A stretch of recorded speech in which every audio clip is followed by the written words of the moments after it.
Hello there you guys, welcome to one of my videos. Gonna be giving you my player ratings from our 2-1 win against Brighton at Old Trafford yesterday night.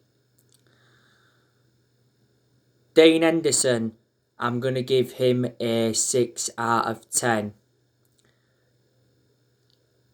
Dean Henderson did make a good save to deny Danny Welbeck, but he couldn't do nothing about the rebound.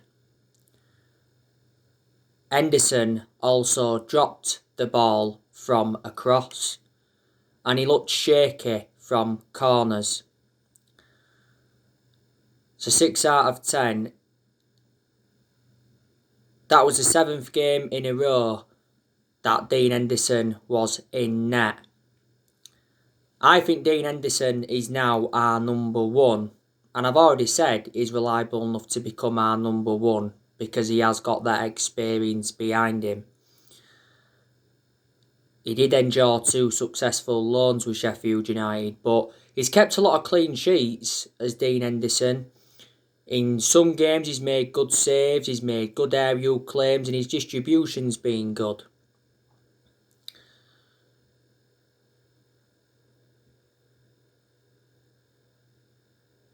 And Wan-Bissaka, I'm going to give him a 5 out of 10. He endured a poor game. He lacked that attacking intent. He was at fault for Danny Welbeck's goal for Brighton because Wan-Bissaka lost him completely.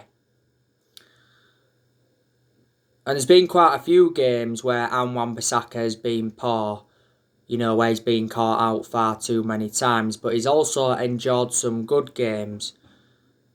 We got him in a deal worth £50 million from Crystal Palace in the summer of 2019, so just a 5 out of 10 for him. Victor Lindelof, I'm going to give him a 6 out of 10. I think it was an average performance by Lindelof. Harry Maguire, I'm going to give him a 7 out of 10. I thought he enjoyed a good game. Defensively, he was good. He got forward well. He made a vital interception towards the end of the first half. Harry Maguire was lucky not to concede a penalty because he brought Danny Welbeck down. Harry Maguire has enjoyed some good games at Man United, but he's also enjoyed bad games as well. But either way, he wasn't worth the £80 million we got him for. So yeah, 7 out of 10 for Maguire. Luke Shaw, I'm going to give him a 8 out of 10. Luke Shaw was superb again. Had some very nice touches. Got forward well. And defensively, he was good. Luke Shaw's had a good career at Manchester United, apart from his injuries, of course. Shaw's been at the club now over 6 years. There was narratives coming out earlier on this season saying that we was preparing to enter contract talks with Shaw, because I think he's got 2 years left now on his current contract. Paul Pogba, I'm going to give him a 7 out of 10. He had a good game, Paul Pogba was playing in a deeper role.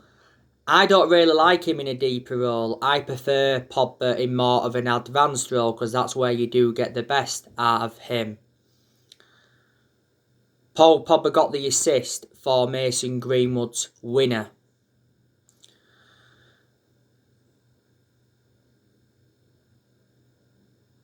We have been getting the best out of Pogba in recent months.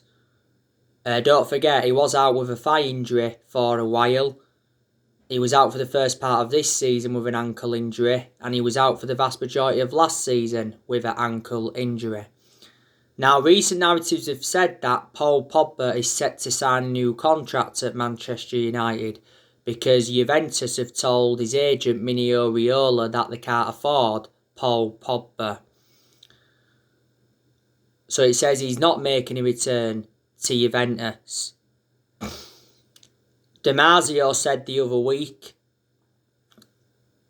that Paul Pogba's got no intentions of extending his Man United contract. And he said his preferred destination is Juventus. And he said that Paul Pogba still wants to quit Manchester United. Juventus have been keen on a swap deal for Pogba. It recently said they was willing to offer us Paulo Dybala in a swap deal for Pogba. And it even said they was willing to offload Aaron Ramsey and Adrian Rabiot to afford Paul Pogba. He did enjoy 4 good years with Juventus before he rejoined Manchester United. But he's had a long-running transfer saga. He hasn't only been linked to a return to Juventus. Madrid have been in for him before, and PSG have been in for him. I'd like him to stay potentially past the summer because Paul Pogba brings creativity to the team. Solskjaer recently said that Paul Pogba's future lies at Manchester United, and Solskjaer said earlier on this season that he wants Paul Pogba to stay and sign a new contract, and he did confirm we was in contract negotiations with Pogba.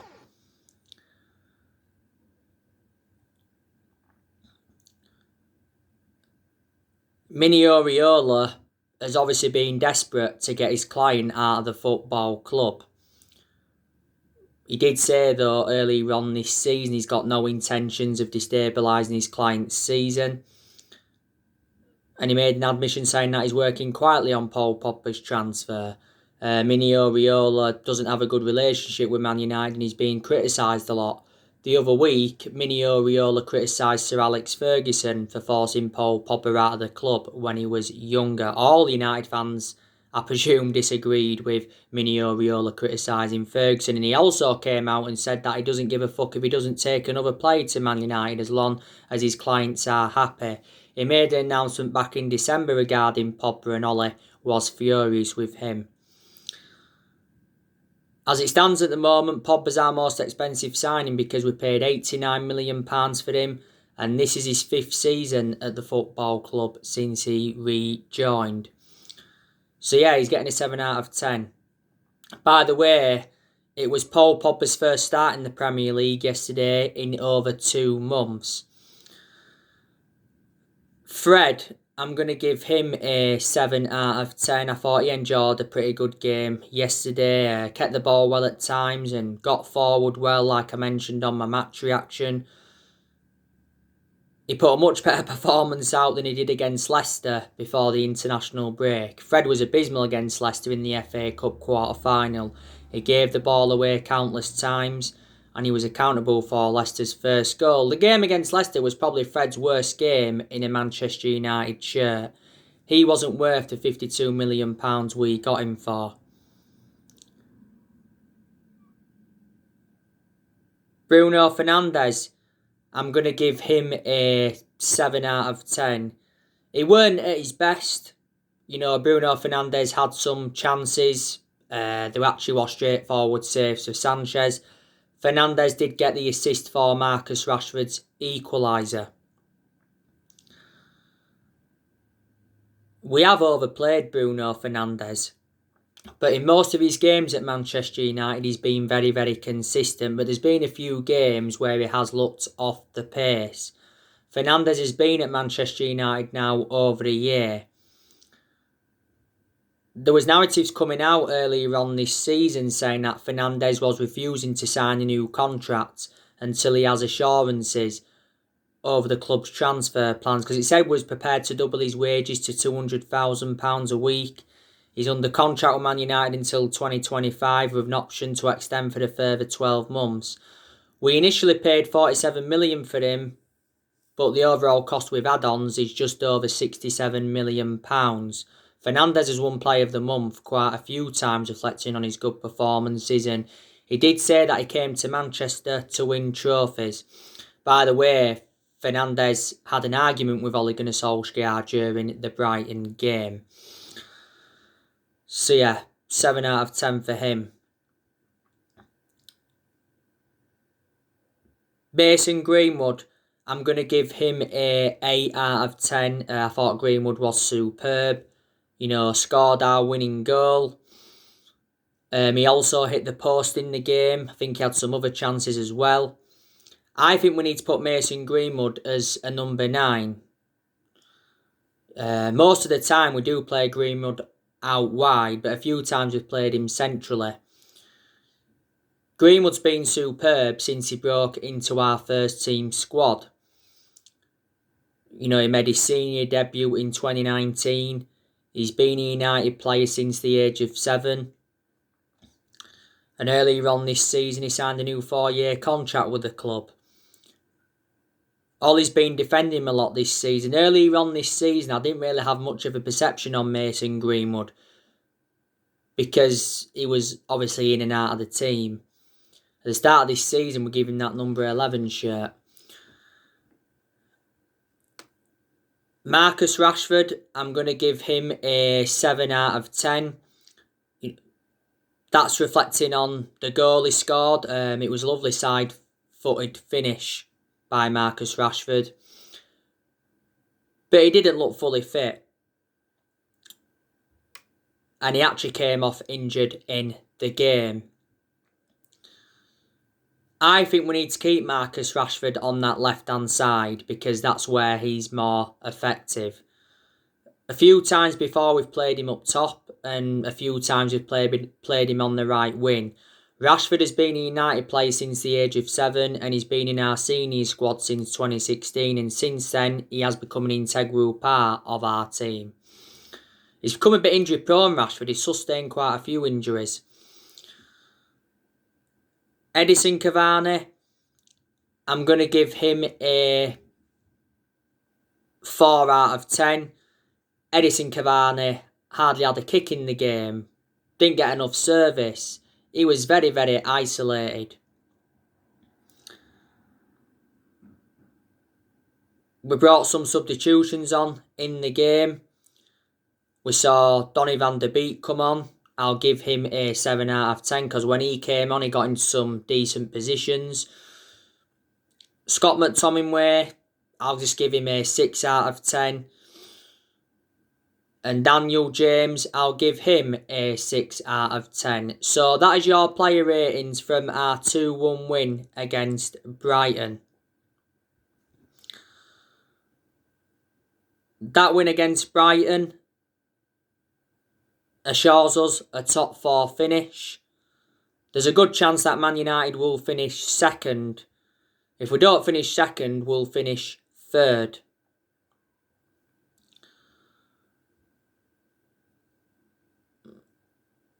But, like I mentioned on my match reaction, it was a poor performance by Manchester United in the first half.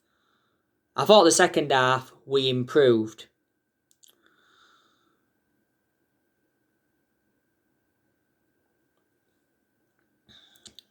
We did really, really improve in the second half.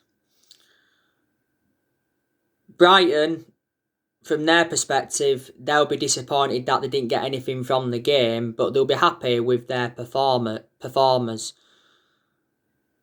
Because there was some good performance for Brighton. There really was. Danny Welbeck played well, obviously scored the first goal. Danny Welbeck was reuniting with Man United. I thought Pascal Gross had a good game for Brighton. Maupay, who was probably one of Brighton's best players, he was causing problems. Adam Lallana, he enjoyed a good game. I think Basuma also enjoyed a good game for Brighton. Lewis Dunk played well. He had a very, very good chance that hit the crossbar. Brighton had been in form prior to the game. Brighton did have a few injuries. Obviously, Connolly was out. Adam Webster was out. Solly March was out. Tariq Lamptey was out. I think Daniel Byrne was out. One of Brighton's players as well has got COVID. I was expecting Man United to beat Brighton anyway because Brighton are relegation fodder. 3 times we've beaten Brighton this season now. Beating them 2-1 yesterday. Beating them 3-2 at the Amex Stadium earlier on this season. And we're beating them 3-0 in the EFL Cup. Anthony Martial, he obviously didn't play any part. Solskjaer has said that Martial could be out for the rest of the season. Martial sustained an injury whilst he was on international duty with France. Rashford's obviously now back injured. Jones is still injured, but Jones doesn't get into our 11, and Juan Mata is injured.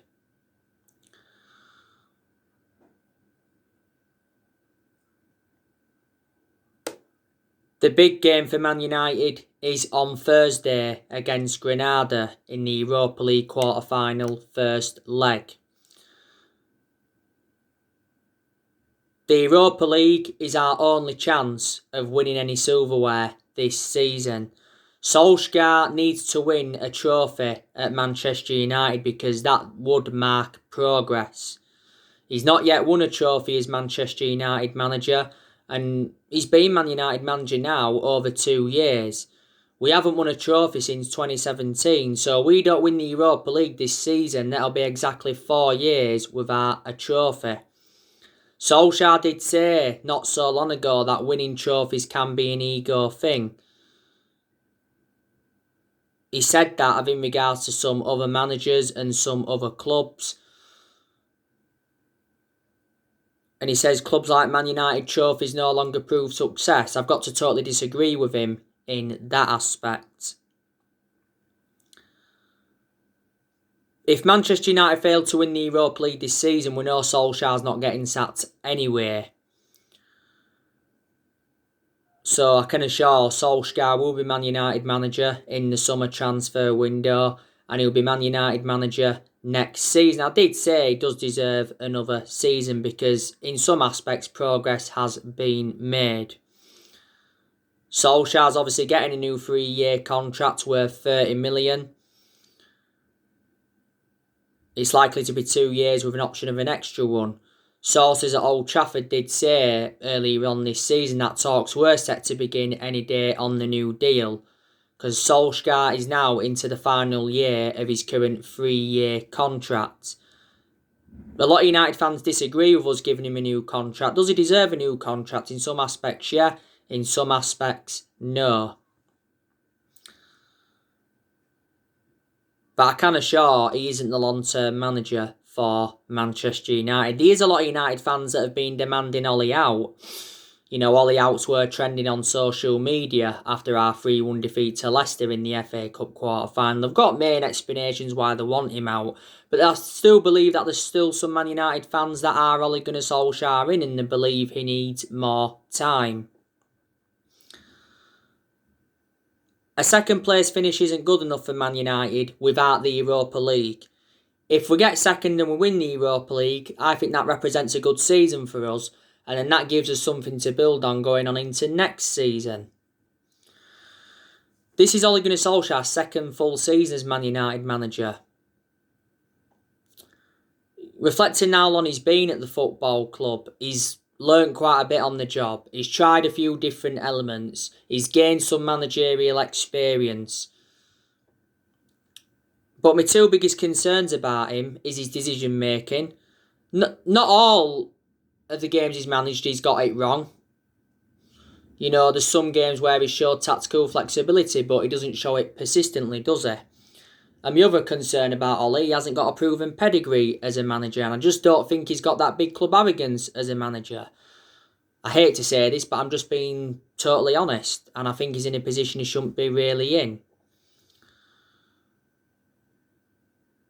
But we have enjoyed very good periods under Ollie where we have seen consistency and where he has got the best out of the team in some of them good periods. I've got to say, Ollie is the best manager since Ferguson. There's not all negativity regarding Solskjaer as Man United manager. You know, there's some positivity to take as well. You know, he has made good signings since he's come in. He's spent almost £300 million.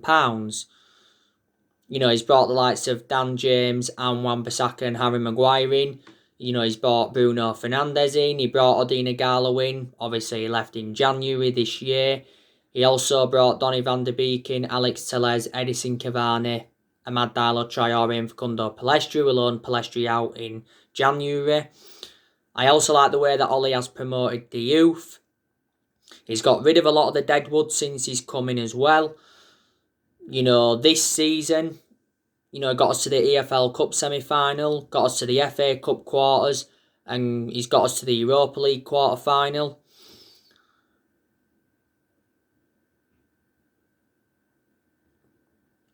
We've got a fantastic away record in the Premier League. We haven't lost away from home in the Premier League for over a year. Last season, did well. Last season was his first full season, guided us to 3 semi-finals, got us qualification for the Champions League and got us a 3rd place finish. And Solskjaer's beaten some big name managers as Manchester United manager. He's beat Guardiola quite a few times. He's beaten Ancelotti a couple of times. He's beaten Jose Mourinho. He's beaten Julian Nagelsmann. He beaten Thomas Tuchel twice when he was PSG manager. He's beaten Brendan Rodgers. So, there you go. But this year's summer transfer window is absolutely huge for Man United and Ole Gunnar Solskjaer. I'm expecting us to make around 3 or 4 signings in the summer. Because recent reports have said that Manchester United will spend big in the summer transfer window, but Solskjaer wants to keep transfer dealings quiet. And I've identified the areas where I think we need to strengthen up. I think we definitely need a striker, someone who can assure us goals. We need a right winger, we need a defensive midfielder, and we also need a centre-half. Solskjaer should get the backing he deserves in the summer transfer window. Because obviously we've got John Murtough, he's our director of football. And we've got Darren Fletcher, he's our technical director, and they both know the club through thick and thin. And obviously Woodward has come out and said that he believes Solskjaer is the right man to lead the club forward. He did release a statement earlier on this season saying that the progress by Solskjaer and the players this season is clear. And in general, Ed Woodward's come out several times to show his support for Ole, even when we was enduring them really, really bad periods. Our board have got a very soft stance on Ole, with him being a club legend. And like I mentioned, the main explanation Solskjaer is still Manchester United manager is because he is a club legend.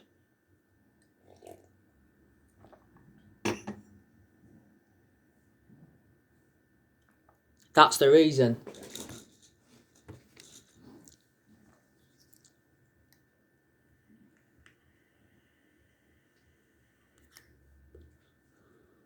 But I reckon Solskjaer needs around £200 million in the summer transfer window if he's to get the players he wants to recommend in. But there's been a lot of players on our agenda. You obviously know the news on Erling Haaland. Man United have recently declined to meet Erling Haaland's agent, Mino Raiola, over discussing a possible deal for Haaland. His agent, Haaland's, and his father have already been to England to hold talks with several Premier League clubs. Haaland and his agent have also held talks with Barcelona and Real Madrid. Now, Haaland thinks Barcelona love him. I don't know where Haaland's going to go because there's that many clubs in for him. Now, there was narratives coming out a few weeks ago saying that Solskjaer kept calling Erling Haaland to persuade him to join Manchester United. Obviously, earlier on this season, Ollie was following Erling Haaland's progress, he said, and he was keeping in touch with him. In the press conference prior to the game against Brighton, Solskjaer played down talks of Man United chasing Haaland. He said he'll make his own mind up. I think Dortmund are demanding around 130 million, but he said a few weeks ago that Dortmund were demanding 154 million. Dortmund will find it extremely difficult to sell Haaland if they are demanding that much. But Solskjaer's worked with Haaland, at Mulder. Solskjaer gave him his debut at just the age of 16. Back in December 2019, Ollie and Woodward went to Norway to meet up with Erling Haaland to negotiate a possible move to Man United. Now, it actually said that Haaland is demanding £600,000 a week from his next club. Erling Haaland's father, Alf Inch Haaland, has spoken about his son's career and his prospects, and he's spoken about his son's transfer links to Man United before. If Dortmund failed to qualify for the Champions League, then I can assure that Haaland will leave. He's been at Dortmund over a year. Dortmund got him for next to nothing. They only paid like 17 million, and he's got a contract with Dortmund till 2024. Haaland does have a £68 million release clause, but it doesn't become active until next year. There's still narratives coming out regarding Ousmane Dembele from Barcelona. Spanish outlet Sport, I think, said last week that Man United have increased their interest in Ousmane Dembele. We've been monitoring his displays this season. We've been talking with his representatives, and it says we are preparing a bid. I think he's valued at around £50 million, is it? Don't forget, in last year's summer transfer window, we wanted Ousmane Dembele on loan with an option to buy, but obviously our wishes didn't materialise. Fabrizio Romano recently said that Ousmane Dembele is set to hold talks with Barcelona over extending his contract. Ousmane Dembele has been at Barcelona now for quite a few years. He's injury prone because he's sustained a lot of injuries as a Barcelona player. Barcelona got him in a deal worth 135 million from Dortmund in 2017. Barca paid like 97-98 million up front. Ousmane Dembele's got like 15 months left on his current contract. Would you take him at Manchester United? It'd be certainly much cheaper than Erling Haaland. He'll probably be cheaper than Jadon Sancho as well. But there again, we believe we can get Jadon Sancho for a cut price fee.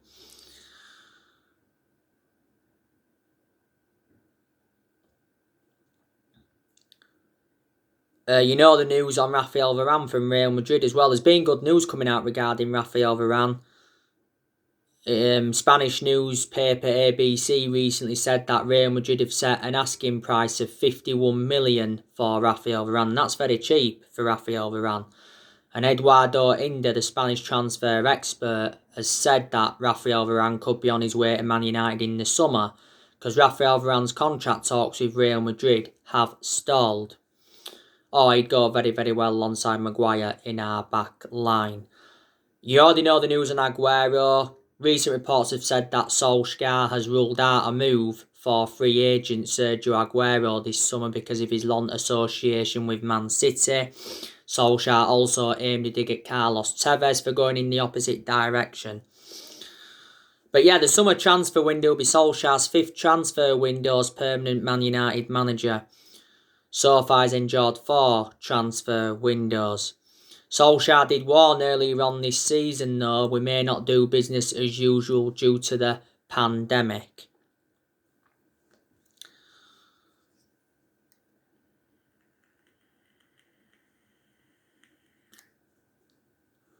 Man United are going to sell quite a few players in the summer transfer window like I've already mentioned. So in that aspect, we'll generate money and it'll help us with our rebuilding process. It's looking very likely Cavani's going to be leaving. I think Mata's going to leave in the summer transfer window because he doesn't get an R11. A lot of United fans are saying we need to sell Martial because he's been out of form this season. Donny van der Beek, there's a good chance he'll go. I think he needs to go because he's not getting enough opportunities. Matic, I think there's a good chance he'll go. Pogba could still go. I'm expecting Jones to go. I'm expecting Romero to go. I'm expecting David De Gea to go. You already know the news on De Gea. I'm going to give you some more news on De Gea on my next video.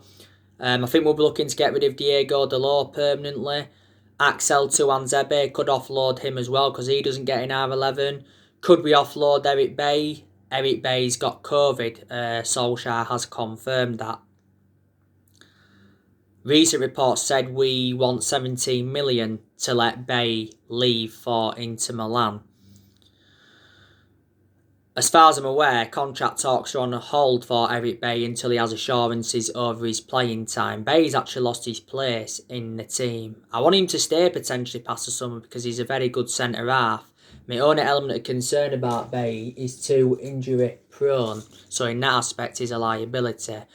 Not so long ago, Bailly apologised to Solskjaer and his Man United teammates for his disrespectful behaviour because he said he was furious with Ollie because he felt disrespected and not wanted at the club. Bailly's got like 15 months left on his current contract. Alex Telles could also leave because he's another player that doesn't get in our team. He's played some games, and in some of the games he's been involved in, he's done well. But when we got Telles, I expected him to be our first choice left back. You know, we got him in a deal worth 15.4 million. So there you go. So anyway, guys, that's everything to update you for today. Drop your comments, likes below on the channel. If you do, consider subscribe as always, and take care. God bless. See you all again very, very soon.